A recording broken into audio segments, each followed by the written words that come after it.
Esta noche más se perdió en Cuba. ¿La justicia falla en la custodia compartida? Maestro Eduardo Rodríguez del Val, le voy a pedir que se allane usted con unos compases de los Beatles, algo triste si es posible, porque yo tengo que contarles el drama que se ha vivido hoy en las calles de Madrid. 5.000 personas convocadas por ProJusticia han salido a la calle para reclamar la custodia compartida en los casos de divorcio. Les voy a dar un dato. En Castellón, por ejemplo, los divorcios registrados durante un año, el año pasado, fueron 1.509. De ellos, solamente un 6,03% son casos en los que se concedió la custodia compartida. Y eso que el 80% de la población española está de acuerdo, es partidaria de la custodia compartida entre el padre y la madre en los casos de separación o de divorcio de los niños, de los hijos menores. El 90% de los casos, en un procedimiento judicial, la custodia se otorga a un solo progenitor y casi siempre suele ser la madre.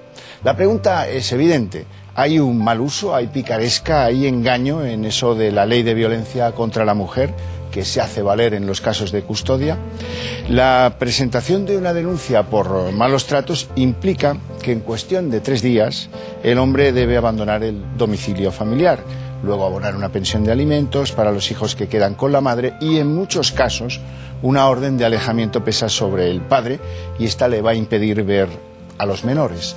Es más, a los niños en estos casos no solo se les priva de la convivencia con el padre, sino de la convivencia con toda la familia del padre.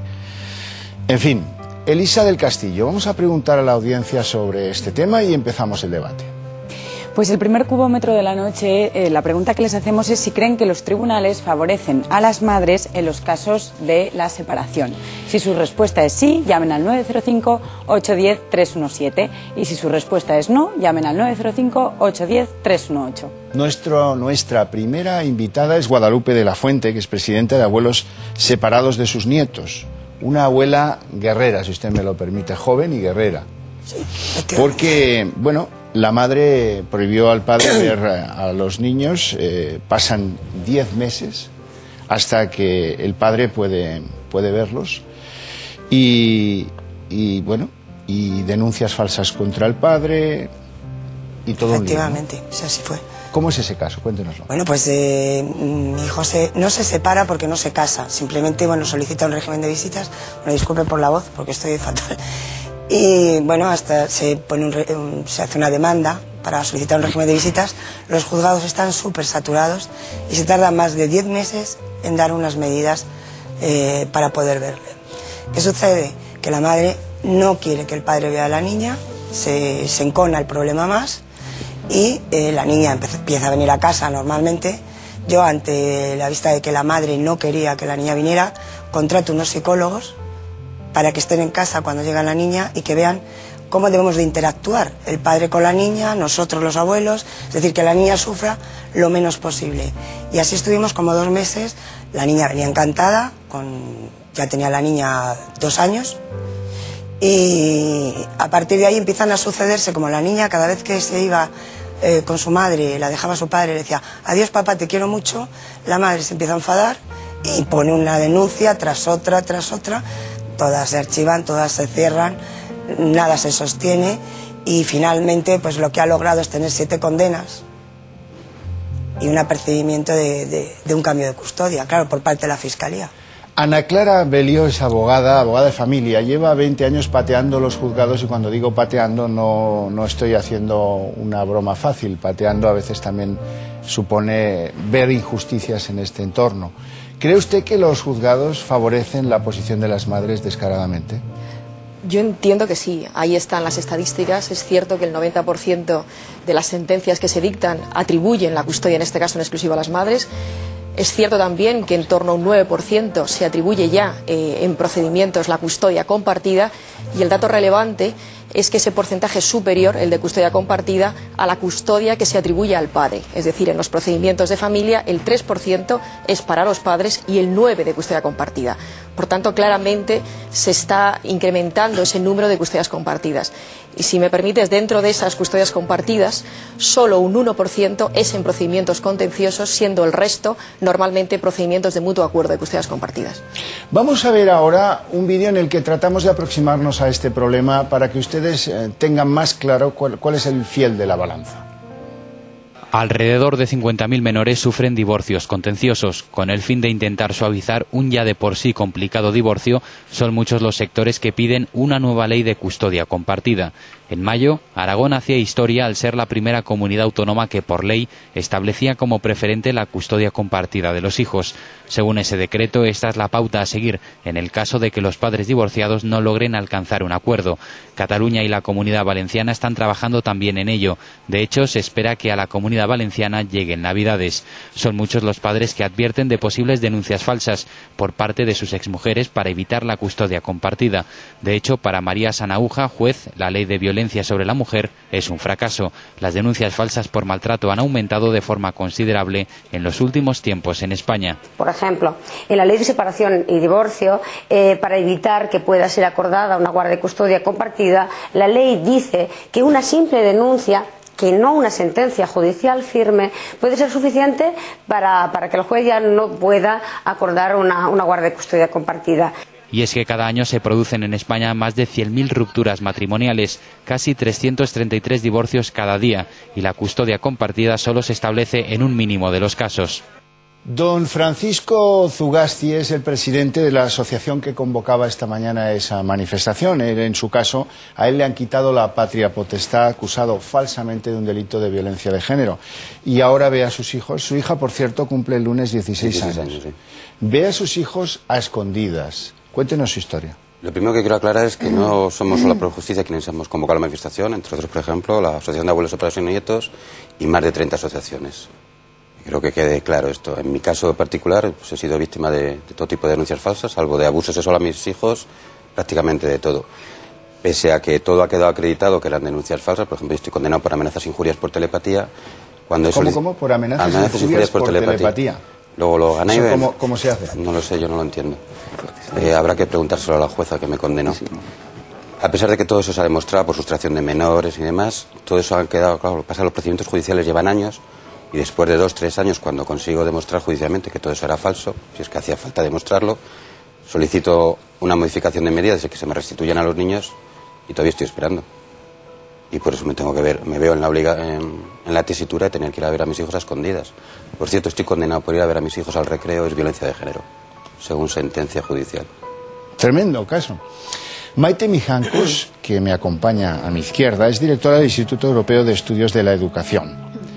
¿Cómo influyen en los niños las separaciones? Pues muchísimo, influye para siempre, incluso en varias generaciones, porque sufren, porque hay desamor, porque se vuelven muy sensibles, agresivos, piensan que la vida es injusta, que porque les ha tocado a ellos, que porque son diferentes. Desde luego, en las clases, cuando hay algún niño que ha sufrir, porque es la palabra que hay que emplear, este suceso en su vida, pues necesita ayuda, una ayuda especial. Yo estaba pensando en lo que estaban comentando mis contertulios y me acordaba de los niños que son las víctimas, que son los por lo que hay que luchar. Porque realmente si están en 2 casas, ¿qué orden puede haber en esa educación? No decimos que estudiar en la misma mesa, no decimos que tantas actividades extraescolares no son buenas. Entonces 2 casas, yo creo que eso habría que estudiarlo mucho. Dentro de qué pienso, y todos los expertos están de acuerdo que el padre es muy necesario, pero para el niño es lo mejor siempre. 2 casas, 2 hogares, ¿dónde está mi casa? Y me levanto y ¿esa qué casa es? Sí, efectivamente, es mejor que los niños sean huérfanos. ¿No está a favor de la custodia compartida? Yo no estoy a favor de un posicionamiento estricto, porque habría que estudiar cada caso y no me parece desde el punto de vista educativo que hay que decir que tienen que ser los 2, porque esto para el niño puede ser un desarraigo, un desorden y mayor sufrimiento. Don Francisco Rodríguez está divorciado desde hace 11 años, tiene una niña de 13, la patria potestad es compartida y la custodia la tiene la madre. El problema que él tiene es la liquidación de la casa donde vivía con su esposa. Él paga la hipoteca donde vive su ex esposa con otra persona. ¿Eso es así? Sí, es más o menos la situación que ha habido en los últimos 11 años, ¿no? Pero nosotros, normalmente todos los divorciados seguimos pagando la hipoteca, pues tienes una hipoteca para 25 años. Y el que se divorcia no se divorcia en 2 días. Tienes casi un divorcio que te puede durar pues hasta que los niños tengan 27 años. Entonces es más o menos la media.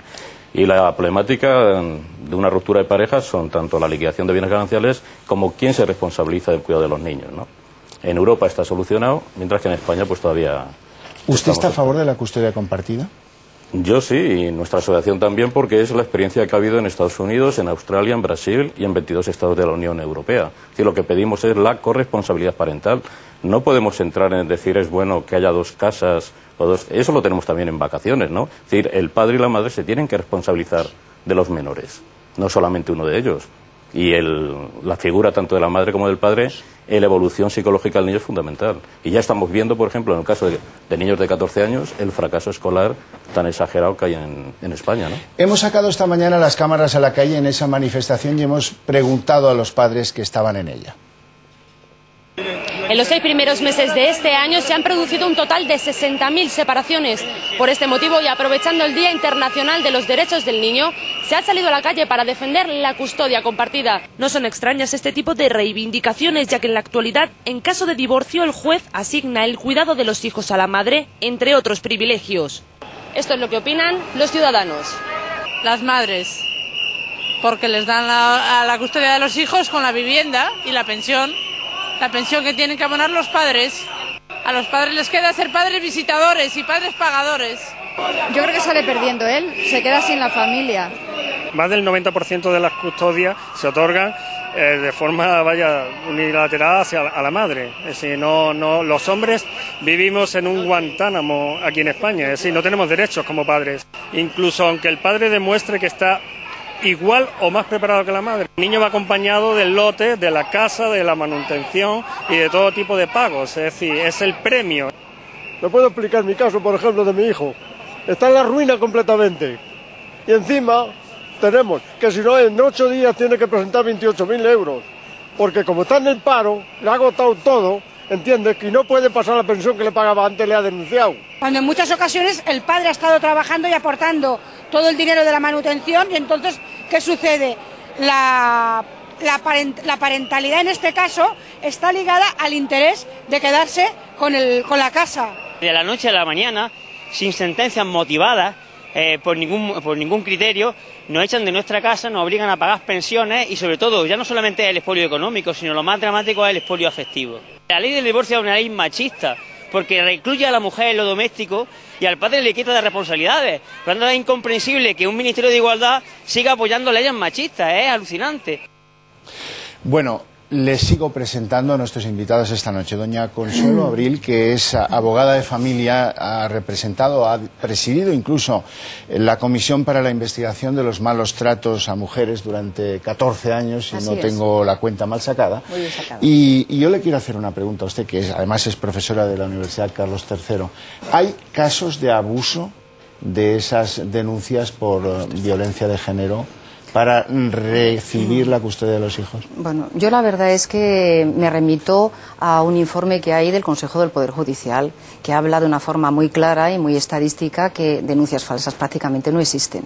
Yo no estoy de acuerdo que haya denuncias falsas. Lo que sí que es cierto es que en las separaciones se plantean muchos problemas. Creo que los hijos evidentemente tienen que estar tanto con el padre como con la madre. A mí me parece eso esencial. Pero hemos visto en los últimos tiempos muchos casos de personas que nos han denunciado a los medios de comunicación que hay abogados que aconsejan a sus clientes: denuncie usted una violencia de género,